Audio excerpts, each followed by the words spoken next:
చెల్లెమ్మ జాగ్రత్త, నీ యవన కాలంలో ఎంత జాగ్రత్తగా ఉంటావు. ఎవడో వస్తాడు నీ ముఖం చంద్రబింబంలాగా ఉంటాడు, నువ్వు చంద్రబింబంలో ఏం లేవు, నువ్వు నీగులాగానే ఉన్నావు. ఫీల్ అయిపోక ఓకే, ఎవరో ఏదో అన్నారు అది.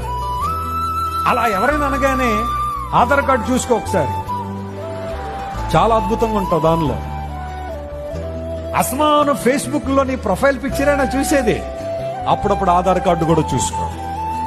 వెంటనే పర్సులో పెడే, అది ఎవరో మనకు అర్థం కావట్లేదు అన్నట్టుగా ఉంటుంది. చూడండి, పర్లేదు, వాటిని చూడండి, జీవితం విలువ తెలుస్తూ ఉంటుంది అప్పుడప్పుడు. బ్లెస్సీ గారు అంటూ ఉంటారు అప్పుడప్పుడు నన్ను, ఏమండి ఈ డ్రెస్ లో బాగున్నారండి, ఆధార్ కార్డు ఎక్కడ ఉందో కొట్టరా త్వరగా. నా ఆధార్ కార్డులో నేను ఎంత అందంగా ఉంటానంటే అంత అందంగా ఉంటాను. నేను చూపించమని అడగండి, చూపించ, మనకు మనం చూసుకోవడానికి అది. ఆల్రైట్, అనవసరమైన పొగడ్తలకి అనవసరమైన అభినందనలకు పడిపోకండి.